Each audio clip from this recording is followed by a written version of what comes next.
হযরত আবু হুরায়রা এই কথাটা শোনার পরে নবীজিকে বললেন, হে নবী, আপনি যে বললেন মান ক্বালা লা ইলাহা ইল্লাল্লাহ দাখালাল জান্নাহ, যে ব্যক্তি লা ইলাহা ইল্লাল্লাহ বলবে সে জান্নাতে চলে যাবে। আমি এই কথা মানুষকে জানাবো। নবীজি বললেন, ঠিক আছে, যাও। উনি এক দৌড়ে যাকে রাস্তায় পায় তাকেই বলে, দেখো এই মাত্র শুনে আসলাম বিশ্ব নবী জানিয়েছেন মান ক্বালা লা ইলাহা ইল্লাল্লাহ দাখালাল জান্নাহ, যে ব্যক্তি লা ইলাহা ইল্লাল্লাহ পড়বে সে জান্নাতে চলে যাবে। না গিয়েছে? না না, দাখালা এটা মাজি, অতীতের শব্দ, এটা পাস্ট। তার মানে নবীর এই কথা অনুযায়ী আমরা বিশ্বাস করতে পারলাম যে ব্যক্তি লা ইলাহা ইল্লাল্লাহ একবার জীবনে বলবে সে জান্নাতে যাবে না, চলে গেছে। কি করেছে বলেন বলেন? এটা ক্লাস চলছে, কিন্তু আপনি জীবনে যদি স্কুল কলেজ মাদ্রাসায় নাও যেয়ে থাকেন, এটা আপনার জীবনের প্রথম মনে করেন ক্লাস চলছে। ছাত্র ওই যে 1 2 তে যারা পড়ে দেখেছেন কেরম জবাব দেয়, ওইরকম করে জবাব দেবেন যদি বুঝে থাকেন, আর না বুঝলে চুপ করে থাকবেন। জান্নাতে চলে গেছে না জান্নাতে যাবে? গেছে। প্রশ্ন হচ্ছে এখনো তো আমরা মারা যাইনি, জান্নাতে গেলাম কি করে? নবীর এই কথাটা একটু ভুল আছে নাকি? হ্যাঁ, আল্লাহর কথায় যেমন ভুল নেই সন্দেহ নেই, নবীজির কথায়ও ভুল নেই সন্দেহ নেই। কারণ নবীজি নিজের মতো করে কথা বলতেন না, আল্লাহ বলাতেন তাই বলতেন। সুতরাং তো নিজে বললেন যে দাখালাল জান্নাহ, কালেমা পড়লে সে জান্নাতে চলে গেছে, এর অর্থটা কি?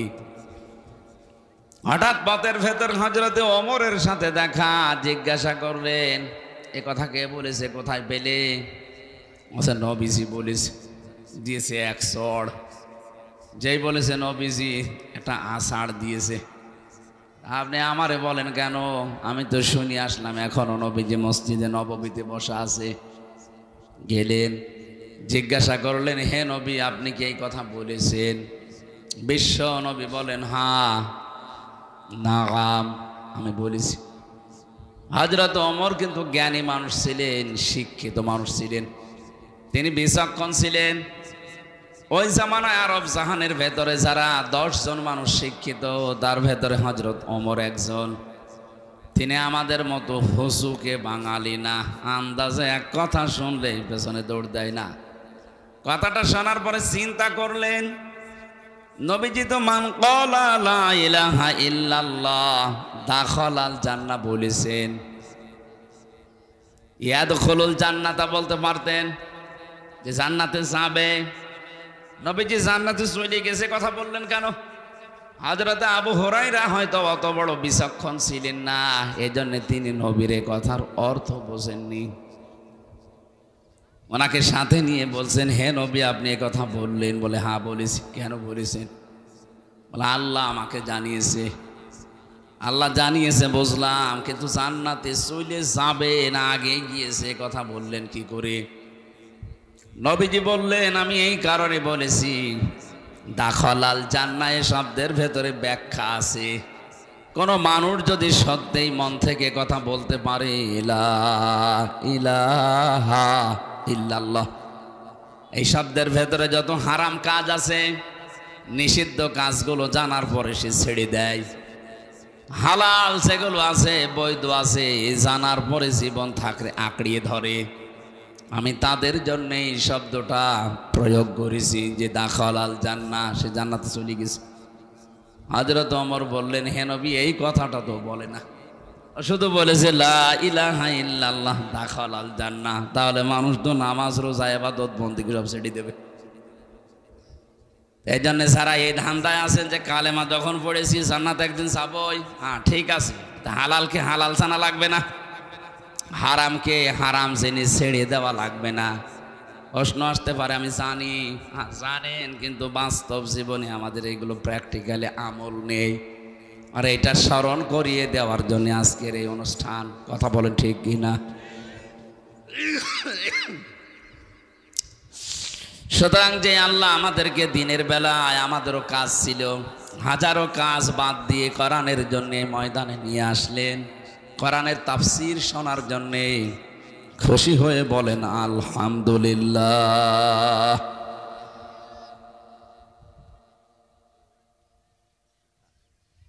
ঠিক আছে, দরুদ আর সালাম পড়ছে আমাদের নবী। কারণ কোনো অনুষ্ঠান যদি আল্লাহর আরশে পৌঁছাতে হয়, এ পৃথিবীতে কোনো বাবার নামে পীর সাহেবের গুণগান করে আপনি পৌঁছাতে পারবেন না। অনুষ্ঠান যত বড় হোক ছোট হোক, যে কোনো ইবাদত বন্দিগি হোক, ওটা যদি আপনি মনে করেন যে এটা আমার আল্লাহর দরবারে কবুল হয়ে যাক, তাহলে ওটার আগে পরে দরুদ শরীফ পড়া লাগবে। কি পড়া লাগবে? আমরা যেটা একটু আগে পড়লাম না একবার, তাহলে বিশ্বাস করতে পারি এই অনুষ্ঠান যত ছোট হোক, মানুষ যেই কয়জন হোক, এটা আল্লাহর দরবারে ইবাদত হিসাবে কবুল হয়ে গেছে। প্রশ্ন হচ্ছে যে কথাগুলো বললাম আমি দরুদে, ওইগুলো আমার প্র্যাকটিক্যাল জীবনে থাকা লাগবে। কথা বলে না কেন? আমি বলি এক মুখ দিয়ে, অথচ আমার প্র্যাকটিক্যাল লাইফে এগুলো সেট করা নেই। আমি আন্দাজে এ মুখের চামড়ার মুখ হবে না, এর সাথে আরো দুইটা সম্পৃক্ত আছে। আপনার অন্তর দিয়ে বলা লাগবে এবং বাস্তব জীবন এটা দেখানো লাগবে। তাহলে কি বললেন আপনি একটু মিলান তো। আপনি কি মন থেকে দরুদ শরীফ পড়েছেন তো? বলেন না কেন? হাদিস হচ্ছে পৃথিবীর যে কোনো প্রান্ত থেকে যদি নবীর কোনো উম্মত একবার দরুদ শরীফ পড়ে, ফেরেশতারা ওইটা নিয়ে নবীর রওজার কাছে শোনায়। নবীজি বলেন আমি শোনার পরে উত্তর দেই, আর তার জন্য আমি মাগফিরাতের দোয়া করি। সুবহানাল্লাহি ওয়া বিহামদিহি। আমরা হাদিস সারা জীবন শুনি যে নবীজির সুপারিশ ছাড়া আমির হামজা না, ওর বাবাও জান্নাত পাবে না। পাবে? আপনি নিজের ইবাদত বন্দেগী একেবারে আকাশ পরিমাণ করলেও জান্নাত যেতে পারবেন না বিশ্ব নবী যদি আমাদের জন্য সুপারিশ না করেন। সেই হিসাবে আমার বর্ণনা যে কথাগুলো বললাম, দেখেন তো আমরা সুপারিশ পাবো কিনা। এক নম্বরে বলেছিলাম আল্লাহুম্মা, হে আল্লাহ, সল্লি আলা, তুমি রহমত নাজিল করো। এখানে সল্লুন শব্দের অর্থ চারটা। সল্লত মানে রহমত নাজিল করা, সল্লত মানে দরুদ শরীফ পড়া, সল্লত মানে নামাজ পড়া, সল্লুন মানে মাগফিরাত কামনা করা। আমার আল্লাহর কাছে চারটার যেইটা যার সাথে মিলবে তার সাথে লাগাবেন।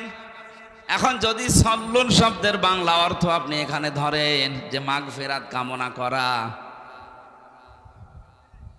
সৃষ্টি জগতে আমরা যারা অপরাধ করি তারা মাগফিরাত কামনা করলে মানায়।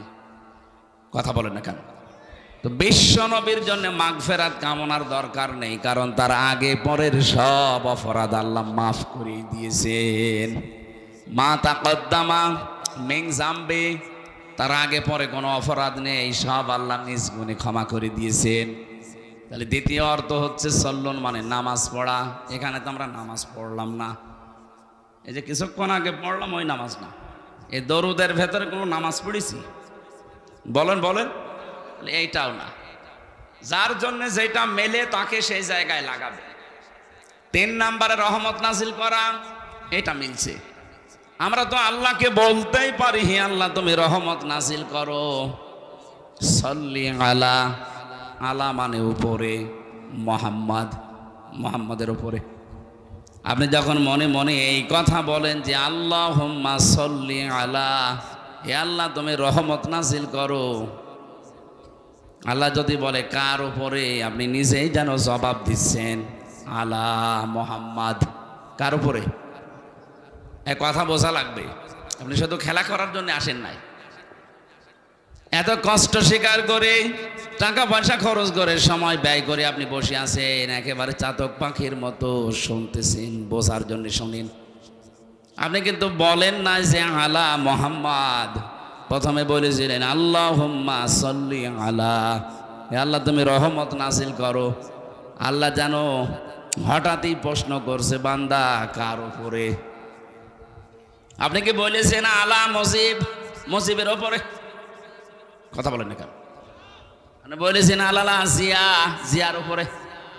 পৃথিবীর কারো নামে আপনি বলেছেন? কি বলেছিলেন? আলা মোহাম্মদ, মুহাম্মাদের উপরে তুমি রহমত নাযিল করো।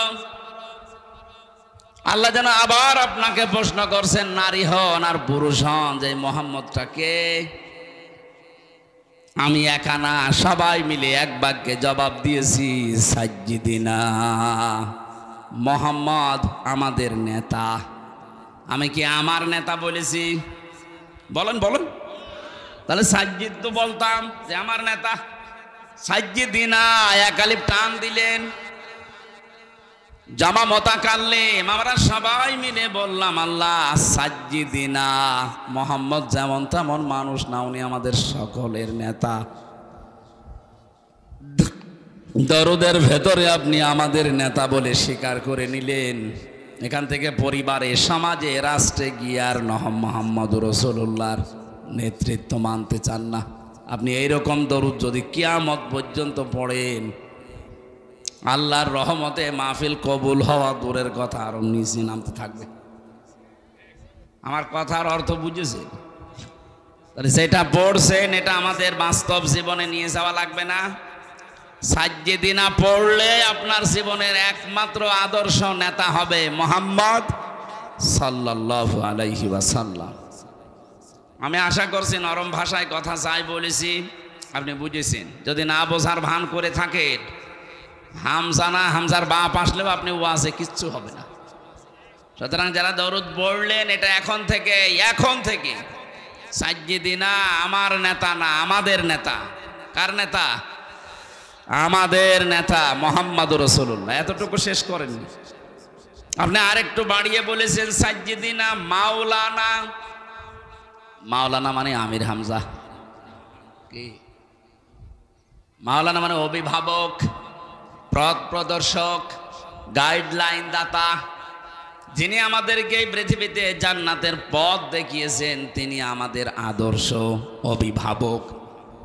এই জায়গায় শব্দগুলো বাংলাদেশ, ভারত, পাকিস্তানের মানুষেরা বেশি ভুল করে। আপনি দরুদের ভেতরে পড়ছেন মাওলানা, সে তো আমার না, আমাদের সকলের অভিভাবক, পথ প্রদর্শক, গাইডলাইন দাতা। অথচ এখান থেকে দরুদ পড়ে বাইরে গেলে নবীজির পথ মতো আর চলতে চান না। তখন নিজে একটা পথ বের করে নেন। আপনি নবীজির 63 বছরের পুরা জীবন পড়ে দেখেন তো, আপনি যে জিকির করেন, এই জিকির নবীজি জীবনে এইভাবে করেছে কিনা? আপনি যে বললেন মাওলানা, তিনি আমার গাইডলাইন দাতা, যেভাবে গাইডলাইন দেয় আমি ওইভাবে ফলো করি। তো আপনার জিকির তো নবীজির ফলো অনুযায়ী হচ্ছে না। সুতরাং আজকে থেকে সিদ্ধান্ত নিয়ে যাবেন, আমি যাই করি না কেন, যদি আমি টয়লেটেও বসি, আমি মাওলানা এ ঘোষণা দিয়ে এসেছি বগুড়ার মাটিতে, যে আমি গাইডলাইন পাবো, নবীজি যেইভাবে টয়লেটে গিয়েছে আমি ওইভাবে যাব। এই কথা বুঝতেছেন? আমার মনে হয় ফ্যানটা একটু ঘুরিয়ে দেন, এদিকে আমার সমস্যা হচ্ছে। কেন এখান থেকে একটু টান দেওয়া যাচ্ছে না? একটু ঘুরিয়ে দিলে তো হয়। না না, ওইদিকে থাক, যারা আছে তাদের লাগবে। ঠিক আছে, বসেন বসেন। আমার মনে হয় এখানে শিক্ষিত মানুষ আছে, এরা যা শুনছে যেভাবে, যদি মানতে পারে মাহফিল সাকসেস। আর যদি এখানে সব রেখে চলে যায়, তো আমার বেকার খালি বকবক করা হবে। একটু খেয়াল করে বিবেকটা কাজে লাগাবেন। আজকে আপনি টয়লেটে গেলেন, মুহাম্মদুর রাসূলুল্লাহ যেভাবে গিয়েছে ওইভাবে ডান পা দিয়ে প্রবেশ করলেন, হবে?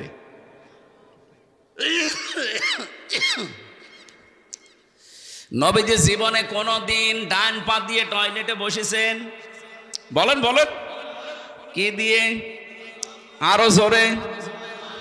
বাম পা দেওয়ার সময় তিনি বলতেন আল্লাহুম্মা ইন্নী আউযু বিকা মিনাল খুবুসি ওয়াল খাবাইস। খুবসি না, খুবুসি, বহু বচন এটা। কারণ জিন শয়তান, জিন পরি অনেক আছে, একটা না। পৃথিবীতে সবচাইতে বেশি শয়তান আনন্দ পায় নারী এবং পুরুষের লজ্জা স্থান দেখে। কারণ শয়তান যৌনবাদী ও যৌনতা ছড়াতে ভালোবাসে। আমরা যেহেতু সব জায়গায় পোশাক আশাক পরে থাকি, টয়লেটের সময়টা লজ্জাস্থান উলঙ্গ করা লাগে, উন্মুক্ত করা লাগে, এই জন্যে ও ওখানে বসে থাকে। নবীজি শিখিয়েছেন ওখানে যাবার আগেই বলবা আল্লাহুম্মা, হে আল্লাহ, ইন্নি, অবশ্যই আমি, আউযু বিকা, তোমার কাছে আশ্রয় চাই, সাহায্য চাই, মিনাল খুবুসি ওয়াল খাবাইস, যত রকমের জিন পরি যা আছে দুষ্টু, ওরা যারা ওত পেতে আসে আমার লজ্জা স্থান দেখার জন্য, আমি ওদের থেকে আশ্রয় চাই। বিশ্বনবী বলেন এটা পড়ার পরে যখন মানুষ টয়লেটে বসবে শয়তানের চোখে ধুলা লেগে যায়। এখান থেকে একটা মাসলা বের হয়, শয়তান যৌনবাদী ও যৌনতা ছড়াতে ভালোবাসে। আমাদের যৌনাঙ্গ যতটুকু একজন পুরুষের জন্য এই নাভি থেকে শুরু করে হাঁটু পর্যন্ত ঢেকে রাখা, এটা ফরজ। এটা কি? নামাজ পড়া যেমন ফরজ, একটা পুরুষের যদি পোশাক আশাক থাকে তাহলে তার নাভি থেকে হাঁটু পর্যন্ত মাস্ট বি ঢেকে রাখাই লাগবে। যদি এতটুকু কাপড় না থাকে তাহলে আপনার এই গুনাহ হবে না। কাপড়ই নেই, আপনি মাপ। কাপড় থাকলে মাস্ট বি এতটুকু ঢাকাই লাগবে। একজন পুরুষ মানুষ যদি নাভি থেকে হাঁটু পর্যন্ত ঢেকেও নামাজ আদায় করে তার নামাজ হয়ে যাবে। কিন্তু একজন মহিলা যদি নাভি থেকে হাঁটু পর্যন্ত ঢেকে নামাজে দাঁড়ায়, ওর নামাজ হবে না। না, হবে না, কারণ ওর ফরজটা আর একটু বেশি। ওর মাথার চুল যদি সেজদায় দিতে গিয়ে, রুকু দিতে গিয়ে দেখা যায়, ওর নামাজ ভেঙে যাবে। এই জন্য মেয়েদের শাড়ি পরে আমার মনে হয় নামাজ শুদ্ধ হয় না। মেয়েরা যারা শাড়ি পরে নামাজ পড়েন এটা বাদ দেবেন, আপনি সালোয়ার কামিজ বানাবেন। আমার মনে হয় সালোয়ার কামিজে খরচও কম হবে, ফরজ পর্দা আদায় হবে, নামাজও সুন্নত অনুযায়ী হবে। আমরা স্বামী যারা আছি তারাও বেশি যাব। ৩,০০০-৫,০০০ টাকা দিয়ে শাড়ি না কিনে ওই 450-500 টাকা দিয়ে সালোয়ার কামিজ বানানো হয়ে যায়। মেয়ে লোক তো ঝামেলা, ও ছাতা মানতে চাই না। হ্যাঁ, সম্মানিত মা বোনেরা, আপনার ফরজ মুখমণ্ডল, হাতের কবজি আর পায়ের পাতা বাদ দিয়ে পুরা শরীর আপনাকে ঢেকে রাখা লাগবে। নামাজের সময় অন্তত মাথার চুলটা যেন বের হয়ে না যায় কোনো ক্রমে। শয়তান সবচাইতে বেশি আনন্দ উপভোগ করে তখন যখন দেখে কোনো মানুষের লজ্জাস্থান উন্মুক্ত হয়ে আছে। আর এইটা চালু করার জন্য 15.5 বছরে যারা দায়িত্বে ছিল, ডাইরেক্ট ইনডাইরেক্ট ওই মানুষগুলো সবচাইতে বেশি চেষ্টা চালিয়েছে। কয়েকদিন আগে একজন উপদেষ্টা হয়েছে, ও নিজের স্ত্রীকে দিয়ে সারা জীবন এই কাজ করাচ্ছে। ওর স্ত্রীর মাথায় তো বিশাল বড় একটা সালোয়ার কামিজ দেওয়া থাকে না। ও যে সমস্ত সিনেমা, নভেল, নাটক, থিয়েটার বানিয়েছে, আপনি দেখেছেন এই যে bachelor, 3rd person singular number, আমি উপন্যাস পড়েছিলাম, ওইগুলো দিয়ে এখন সিনেমা বানিয়েছে। ওর নিজের স্ত্রীকে দিয়ে অভিনয় করিয়েছে।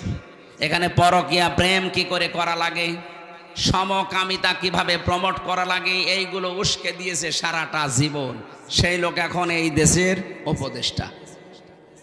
ও সামনে যদি দায়িত্বে এভাবে থাকে, নিজের বউ না আপনার বউ দিয়ে করাবে তখন। এই জন্যই তো এই দেশে এখন ঝড় উঠতেছে। না, এরে বাদ দিন, আপনি দরকার হয় চান, কিন্তু এরে বসানো যাবে না। 96% মুসলমানের দেশে যারা আল্লাহর নিষিদ্ধ কাজ, পুরুষে পুরুষে নাকি বিয়ে করবে। বাড়ি যেয়ে কালকে বলবে। আপনি টের পাচ্ছেন কোথায় যাচ্ছে? খালি নামাজ পড়ে রোজা রেখে কালো বোরকা পরে হাঁ করে থাকলে হবে? বাস্তবতা নেওয়া লাগবে না? আপনার মেয়ে কালকের দিন পরে নিয়ে চলে যাবে, বলবে যে না দেওয়া লাগবে।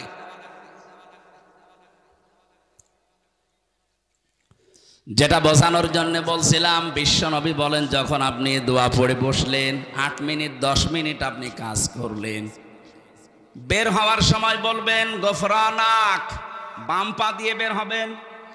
বলেন বলেন,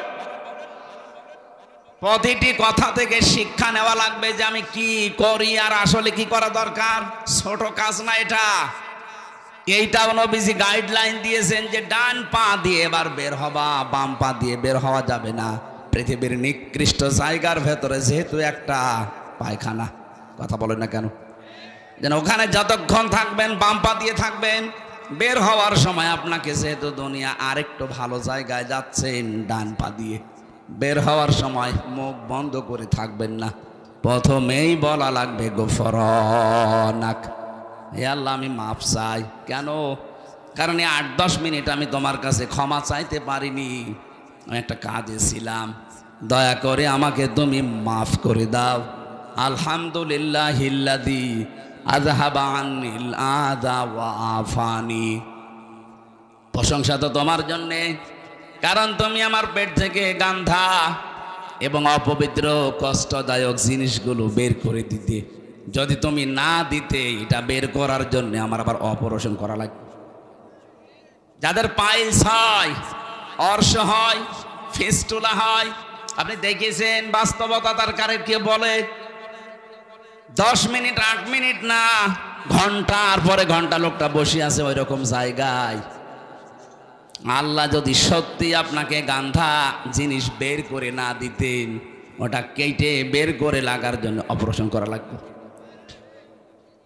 হাদিস পড়েছি, কোনো মানুষ যদি সত্যি এই দোয়াটা পড়ার সময়, বের হওয়ার সময় আমল করতে পারে, এরকম কঠিন রোগ থেকে আল্লাহ তারে আস্তে আস্তে বাঁচিয়ে দেয়।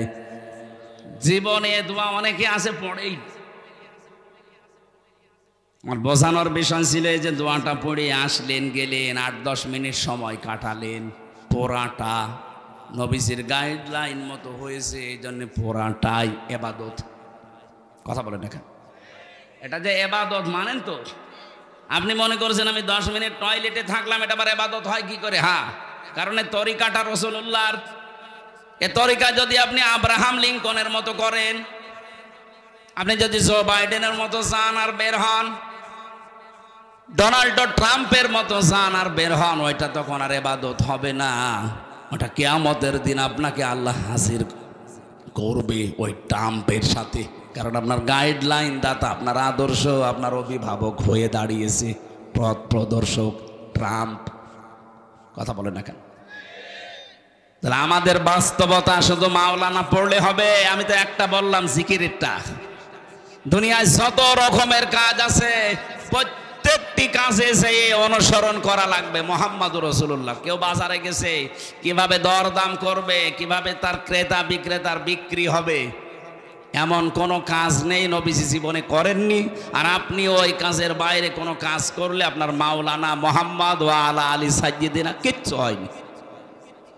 তাহলে দরুদ শরীফ কবুল না হলে মাহফিল কবুল হবে? বলেন বলেন।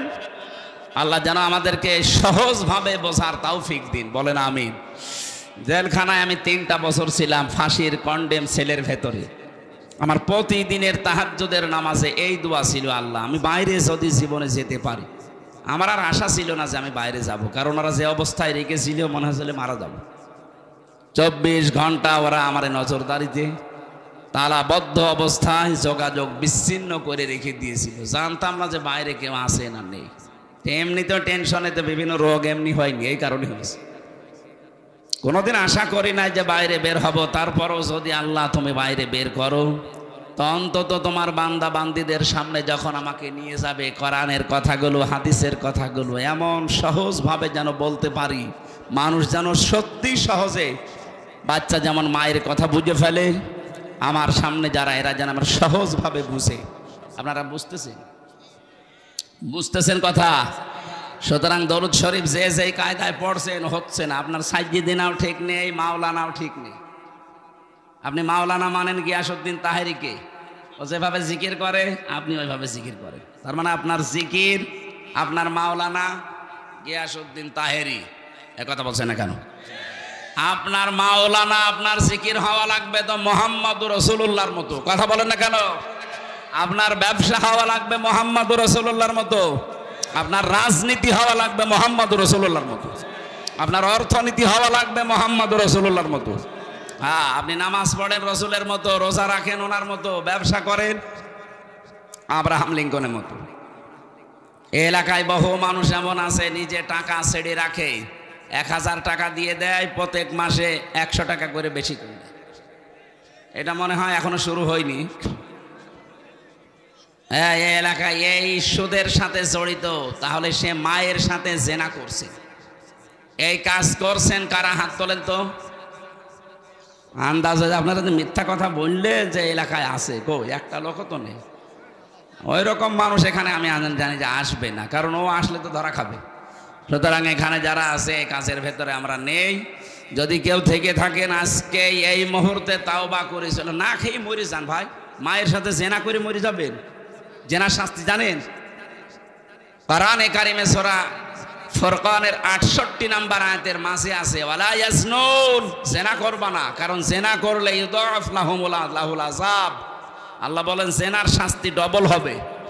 এখন যদি বলেন কই আমি তো কোনোদিনে জেনা করিনি, কিয়ামতে আপনার আমল নামায় এটা উঠে থাকবে যে আপনি মায়ের সাথে জেনা করে এসেছেন। যারা এই যে টাকা ছেড়ে রাখে, টাকা আসে। 1 বিঘা জমি আপনি আমার কাছ থেকে নেন, নেওয়ার সময় হয়তো 70-80 হাজার টাকা দিয়ে দেন। 1 বছর 2 বছর 5 বছর করে খাবেন। টাকা যখন ফেরত দেব, জমি তখন ফেরত নেব, এই সিস্টেম আছে না? এইটাও সুদ ভাই। এটার কি বলে বাংলায়? এগ্রিমেন্ট। সে যে এগ্রিমেন্ট ইংরেজি হয়ে যায়, বাংলায় কি বলে? বন্ধকি। এই কাজে এই যে যেহেতু এটা জমিন না, এই যে বিভিন্ন জমি আছে, এখানে 1 বিঘা জমি দিলে 60,000 70,000 টাকা নেয়। 1 বছর করে খাবেন, তখন টাকা ফেরত দেবেন, তখন আপনাকে জমি দেব। কারা কারা এই কাজে আছেন? আমি কিছু বলছি না, হাত তোলেন তো।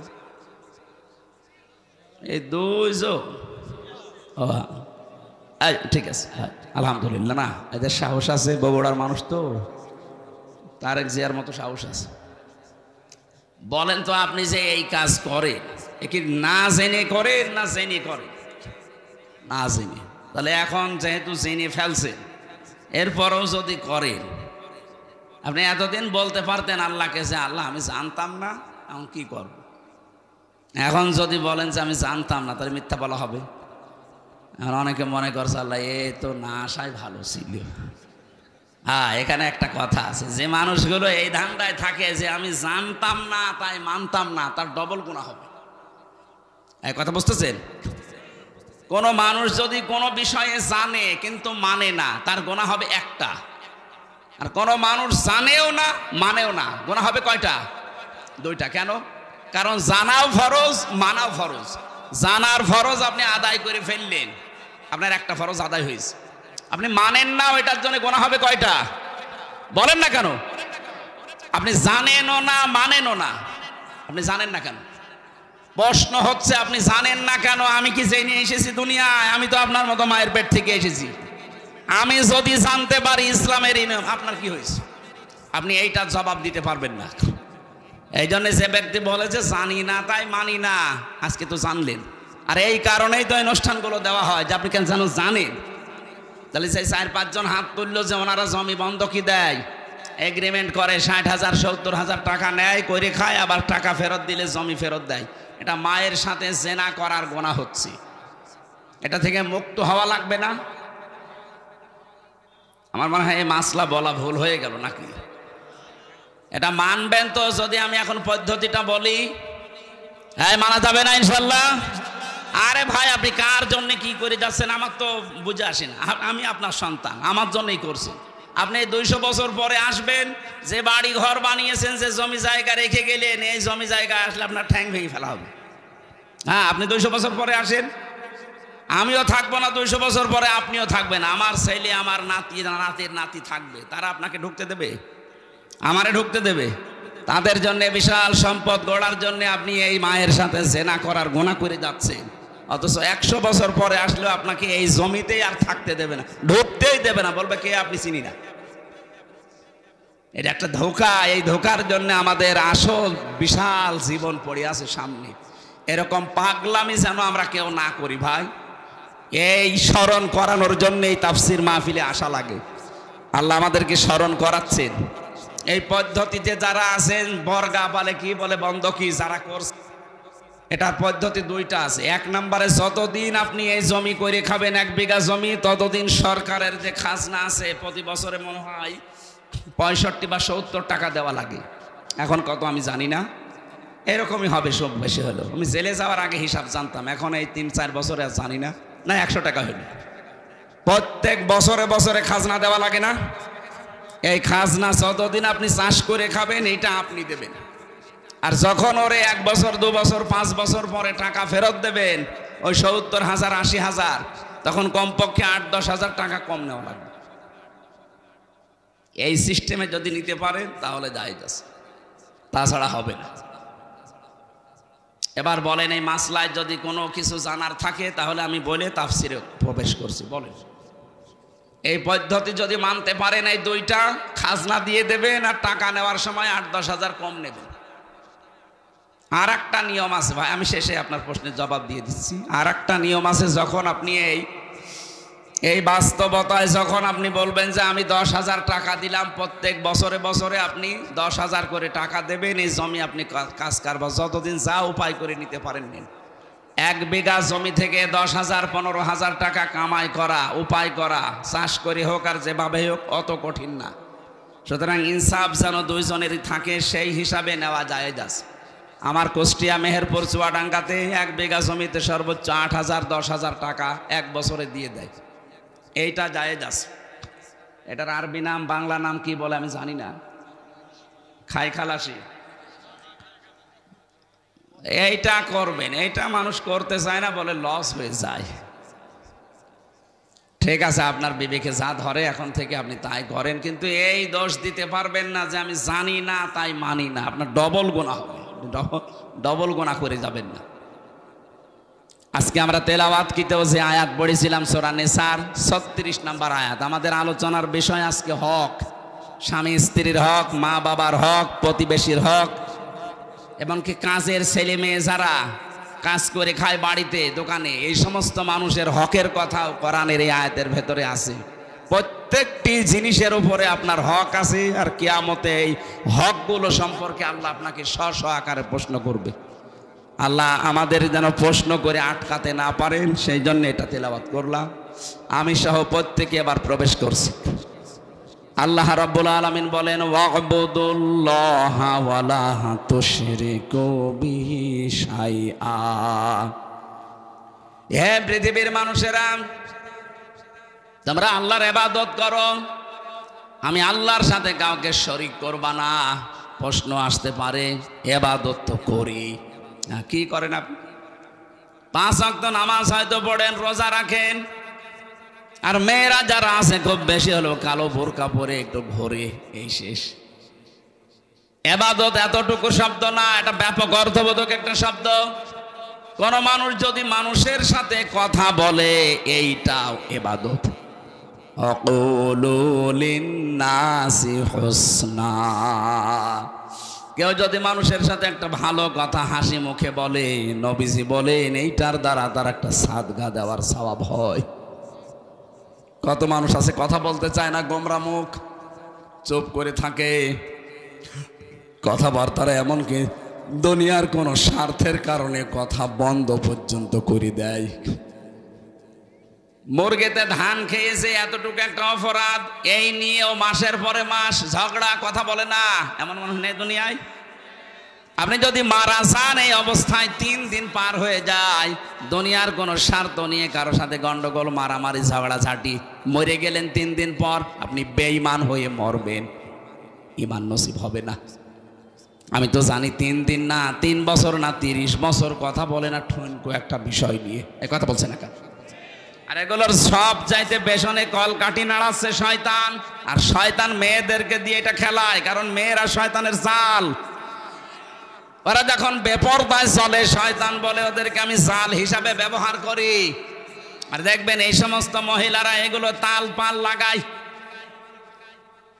যে এলাকাতে দেখবেন এই যে তালাতালি করা, এর কথা ওর কাছে লাগানো, মানুষের সম্পর্ক নষ্ট করে দেওয়া একটা গুনার কাজ। এটা যখন বেশি চালু হয়ে যায় কোনো এলাকার ভেতরে, ওই এলাকার মানুষ ভালো হয়ে গেলেও তাদের দোয়া কবুল বন্ধ হয়ে যায়। মুসা আলাইহিস সালামের জামানায় একবার বৃষ্টি বন্ধ হয়ে গিয়েছিল বহুদিন। তিনি তার উম্মতদেরকে নিয়ে এরকম একটা ময়দানে দোয়া করলেন, 2 রাকাত নামাজ আদায় করে, রব্বুল আলামিন বৃষ্টি বন্ধ হয়ে গেছে। এগুলো নয় আমার উম্মত, আমার তো কষ্ট লাগে, কিন্তু এদের তো আমি বানাইনি, তুমি বানিয়েছো, তুমি তো মালিক, তোমার কষ্ট লাগে না? বৃষ্টি দাও। তিনবার মোনাজাত করলেন, আল্লাহ বলেন হাত ফেরাও, বৃষ্টি হবে না। মুসা নবী তো নাছড় বান্দা, তিনি আল্লাহর সাথে কথা বলতেন, ডাক দিয়ে বলে মাবুদ না, দেওয়াই লাগবে। কেন দেবে না, ওই কারণটা বলো। আল্লাহ তাআলা বলেন বৃষ্টি দিতে পারি। তুমি যাদেরকে নিয়ে দোয়া করছিলে এর ভেতরে একজন নামিমা তালাতালি করা মানুষ আছে। ওই লোকটা যতক্ষণ এই মোনাজাতে হাসি থাকবে তোমার দোয়া নবী হলেও কবুল হবে না। হযরতে মুসা নবী বললেন আল্লাহ তুমি শুধু ওর নাম বলো, দেখো ওর কি করি। আল্লাহ বলছে না, আমি নিজেই নাম ধরে কথা বলতে নিষেধ করি মানুষকে, আর এখন আমি নাম ধরে দিলে তুমি ওরে মারামারি করবা, অপমান করবা, আমি এটা হতে দেব না। মুসা নবী বলে আল্লাহ তাহলে আমি টের পাবো কি করে? আল্লাহ পাক বলেন তুমি এই মাসলাটা শুধু ওদের সামনে বলো, ওদের ভেতর থেকে যদি কেউ তাওবা করে নেয় তাহলে আমি আল্লাহ আমি ভেবে চিন্তে দেখব। উনি উম্মতদের সামনে বয়ান দিলেন, এখানে আমি নবী একা না, সব নবী যদি এখানে এসে দোয়া করে দোয়া কবুল হবে না, কারণ এর ভেতরে যে নামিমা তালাতালি করা মানুষ আছে, এই মানুষটা যতক্ষণ বের হয়ে না যাবে, তাওবা না করবে, ততক্ষণ পর্যন্ত এখানে বৃষ্টি নামবে না। আসলে সবাইকে আমি তাওবা করাই, তাহলে ওই লোকটাও তাওবা করবে। হযরতে মুসা তাওবা পড়লেন। তাওবা মানে এই যে আস্তাগফিরুল্লাহ রাব্বি মিন কুল্লি, এটা তো একটা বাক্য। তাওবা মানে অপরাধের স্বীকৃতি দেওয়া। মনে মনে বলেন আর সামনে প্রকাশ্যে বলেন, ওপেন বলেন, আপনাকে বলা লাগবে যে আমি অপরাধী। এই যে অপরাধ বোধ, এইটা আমাদের ভেতর থেকে উঠে গেছে। অন্যায় করার পরেও অনেক মানুষ বুক ফুলিয়ে টান করে বলে কি করেছি। কি করেছি মানে আপনি কি করেছেন? আপনার বিবেককে প্রশ্ন করেন তো। 15.5 বছরে যারা দায়িত্বে ছিল তাদের বিবেককে যদি একটু প্রশ্ন করে যে কি করেছি আমি। কত মানুষ আমার কারণে মিথ্যা মামলায় জেল খাটতেছে, মিথ্যা সাক্ষী দিয়ে তারে আমি ঘরে থাকতে দেই নাই, তার ব্যবসা বাণিজ্য বন্ধ করে দিয়েছি। না বগুড়া এগুলো ছিল না, সিলেটে এই জেলা আরো বেশি থাকার কথা। কত মানুষ এই দেশে গুম হয়ে গেল, খুন হয়ে গেল। আয়না ঘরে আমি 14 বছর পর্যন্ত মানুষ দেখেছি, এত বড় বড় নখ হয়ে গেছে, চুল দাড়ি গোপ মনে হচ্ছে যে জঙ্গল থেকে বেরিয়ে আসতেছে। এত বড় বড় নখ দিয়ে এই দেওয়ালের সাথে খসিয়ে খসিয়ে লিখে রাখতো মোবাইল নাম্বার দিয়ে যে ভাই আমি আজ 14 বছর হয়ে গেল, যদি এই নাম্বারটা বাইরে কেউ দিতে পারেন বলবেন যে আমি বেশি আছি। কি করেছি আপনি টের পান না? আমি 10 দিন আয়না ঘরে ছিলাম, আমি টের পেয়েছি যে কি করেছেন আপনি। ওখানে আমি 5 বছর 8 বছর 10 বছর 14 বছর একাধারে মানুষ পড়ে আছে, তাদের সাথে আমার দেখা হয়েছে। আর আপনি এখনো বলেন যে আমি কি করেছি। ওখানে যদি আপনার 14 বছর না 14 দিন রাখা যায়, আপনি এমনি হার্ট অ্যাটাক করে মরে যাবেন। এই যে এত বড় বড় অপরাধ করার পরও এখনো পর্যন্ত অনেকের অনুশোচনা নেই, স্বীকৃতি নেই, অনুতপ্ত হওয়ার কোনো আলামত নেই, আরো বৃদ্ধি বাড়তেছে। আপনাকে আল্লাহর ভালো বানাবে না, কারণ যারা অপরাধ করার পরে স্বীকার করে না তাদেরকে আল্লাহ শয়তান বানিয়ে দেয়। হযরতে আদম ভুল করেছিলেন, স্বীকার করেছিলেন, আর শয়তান ভুল করার পরে স্বীকার তো করে নাই, আরো আর্গুমেন্ট পেশ করেছে, ওয়ালা আনা খায়রুম মিনহু, আমি ওর চাইতে ভালো। কি করেছি আমি জোরে সেজদা দেব। এই যে এই কি করেছি এই কথা বলে শয়তান কে? যারা পালিয়েছে দেখেন তো, তারা এখনো পর্যন্ত মুখ জোর থামে না। এই কথা বলেন না কেন? এই জন্য অপরাধ করার পরে যারা স্বীকার করতে চায় না, সে যেই হোক, পরে আল্লাহ হেদায়েত থেকে বঞ্চিত করে দেয়। আর আমার তো মনে হচ্ছে 15.5 বছর যারা অত্যাচার, জুলুম, নির্যাতন, গুম, খুন আর মিথ্যা মামলা, মিথ্যা সাক্ষী আর চাঁদাবাজি, বিশেষ করে আয়না ঘরের সাথে যারা জড়িত, এদের কপালে মনে হয় আল্লাহর হেদায়েত দেবে না। এত কিছু করা হচ্ছে, এত কিছু বলা হচ্ছে, সতর্কবাণী না, এদের কোনো পরিবর্ধন নেই, এখনো পর্যন্ত মুখ জোর করে যাচ্ছে। তা আল্লাহ আপনাকে যে পথ দেখাবে, কিছু থাকা লাগবে না? কি দেখে দেবে আপনাকে পথ? সব তো ফেরাউনের মতো কালো বানিয়ে ফেলেছে। এক কথা বলছে না কেন? মানুষের সাথে যদি হাসি মুখে কথা বলা ইবাদত হয়, আর আপনি যে দায়িত্ব পালন করতো, আমার এই আয়না ঘরে আমি দেখেছি এই মানুষগুলো বাইরে এসে এরা সংসার করতো কি করে। ওরা তো মানুষই আমার মতো। 24 ঘন্টা একটা মানুষকে যে পায়ের ভেতরে হাত দিয়ে, সামনে রডের ব্যারিকেড দেওয়া, হাত দিয়ে ওরা টাইট করে বেঁধে দিত হ্যান্ডকাপ দিয়ে। আপনি বলেন তো 2-5 মিনিট 10 মিনিট পরে খুলে দিলে হয়? বছরের পর বছর এইভাবে আটকিয়ে রাখে একটা মানুষ। আপনি মানুষ, আর আপনি বলেন আমি কি করিস? শয়তান পর্যন্ত ওই দৃশ্য দেখে আমার মনে হয় কাঁদবে, কিন্তু এই জালেমদের চোখে কাঁদা তো দূরের কথা, আরো উল্টা পাল্টা কথা, আরো হাসি তামাশা করতো।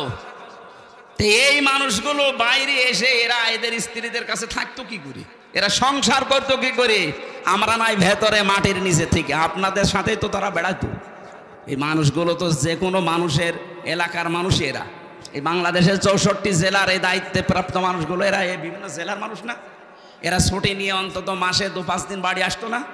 তো কিভাবে থাকতো আপনার সাথে? আমার তো বিশ্বাস হয় না, হয় গমের বড়ি খাইতো, নাই লাল পানি খাইতো, তাছাড়া ওর ঘুম আসা সম্ভব না। এই জন্য তাওবা মুসা নবী যখন করেছিলেন, তখন প্রথমে সবাই অনুতপ্ত হয়েছে, অনুশোচনা হয়েছে, ঘোষণা দিয়েছে যে হ্যাঁ আমরা অপরাধী। 2 নম্বরে জীবনের মতো এই কাজ আর কোনো দিন করব না বলে সিদ্ধান্ত নিয়ে অটল থেকেছে। এগুলো নেওয়ার পরে আল্লাহ পাক বলেন এবার দোয়া করো। দোয়া করতে দেরি, বৃষ্টি নাজিল হতে দেরি হয়নি। কি বুঝলেন মুসা নবীর এই হাদিস থেকে? এখানে আমির হামজা না কাবা শরীফের ইমামও যদি এসে দোয়া করে, আর ওই যে তালা তালি করা লোক যদি নারী পুরুষের ভেতরে কেউ থাকে, আজকের এই মাহফিলে এই দোয়া কবুল হবে না, মাঠে মারা যাবে। সুতরাং এরকম তালাতালি করার অভ্যাস যাদের আছে, এর কথা ওর কাছে লাগায়, ওর কাছে ওর কথা লাগায়, সম্পর্ক নষ্ট করে দেয়। আপনি আগের থেকে বাড়ি চলে যান, ওই যে একজন চলে যাস, যান যান যান যান তাড়াতাড়ি চলে যান। আপনি থাকলে আমাদের মাহফিল আর হবে না, যান। চলে যাচ্ছে যারা, চলে যাক। এরা চলে গেলে আমরা তারপর মাহফিল শেষ করব। তালাতালি করা মানুষ নিয়ে আমরা মোনাজাত করতে রাজি না, কারণ মাহফিলই কবুল হবে না। জীবনের মতো অপরাধ থেকে বাঁচা যাবে না যে যাক জীবন চলে যাক, আমি তালাতালি করব না। কার জন্য তালাতালি করে সম্পর্ক নষ্ট করে না? এই অভ্যাস বেশি মেয়েদের ভেতরে। কথা বলুন না কেন? সম্মানিত মা বোনের, আপনার নামাজ রোজা এই কালো বোরকা সব কিন্তু একেবারে মাঠে মারা যাবে, কিচ্ছু কবুল হবে না। মুসা নবীর মতো এত বড় পাওয়ারফুল নবী হাত তুলে বসে আছে, আল্লাহ হাত ফেরত দিচ্ছে, আর আপনি কোথাকার কি? এই জন্য এবাদত এইটাও, কথা বলাও এবাদত। কারোর সাথে যদি রাগ করে থাকেন, ওটা আল্লাহর জন্য রাগ করা লাগবে। ও আল্লাহর বিধান মানতে চায় না, ওকে বোঝানোর পরে এই কারণে ওর সাথে আমার সম্পর্ক ভালো না, এটা কার জন্যে বলেন বলেন? কারোর সাথে যদি ভালোবাসা দোস্তি তৈরি হয়, এটাও তৈরি হওয়া লাগবে আল্লাহর জন্য। কাউকে কিছু দিলে দান করলে ওটা আল্লাহর জন্য, কাউকে কিছু দেই না দান করি না ওটা আল্লাহর জন্য। নবীজি বলেন ফাকাদ ইস্তাকমালাল ঈমান, ওর ঈমানকে যেন পরিপূর্ণ করে নিল।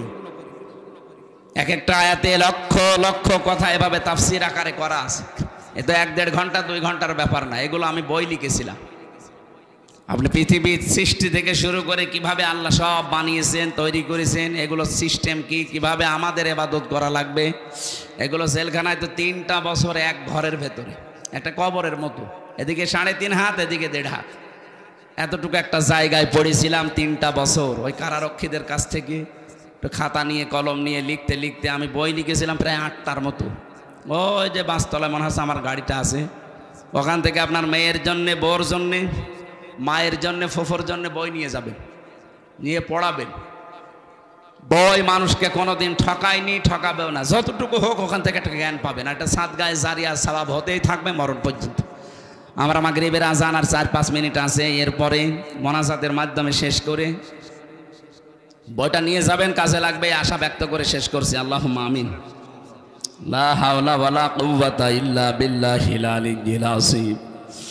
আল্লাহ তাআলা বগুড়ার এই মানুষগুলো দিনের বেলা সব কাজ বাদ দিয়ে যারা বসে আছে, রব্বুল আলামিন এদেরকে খালি হাতে না ফেরত দিয়ে এদের হাতগুলো পরিপূর্ণ করে দাও। এদের জীবনের অপরাধগুলো তুমি মাফ করে দাও, এদের জীবনের ভালো কাজগুলো তুমি মঞ্জুর করে নাও। এরা যে ধৈর্যের পরিচয় আজকে তোমার জন্য দিয়েছে, এত কষ্ট করে সেই সকাল 10টা থেকে বসে আছে, অনেকে দুপুরের খাবার পর্যন্ত খেতে পারেনি। আল্লাহ এই মানুষগুলোকে ওসমানের মতো বানিয়ে দাও। সম্মানিত সভাপতি, তোমার বান্দা ইখলাস, তাকে ইখলাস দিয়ে পরিপূর্ণ করে দাও। যিনি আসার কথা ছিল মালয়েশিয়া আছে, আসতে পারে নাই, তাকেও তুমি মঞ্জুর করো আল্লাহ। এ মাহফিলে যত আলোচক কথা বলেছে এদের কবুল করো। যাদের মাধ্যমে এলাকায় আসি, বিশেষ করে আমার আল ইমরান ভাই, এলাকার সন্তান, আল্লাহ তুমি তাকে যে দায়িত্ব দিয়েছিলে সততার সাথে পালন করার তৌফিক দিয়েছো। সামনে মেহেরবানি করে তার জীবনটা উজ্জ্বল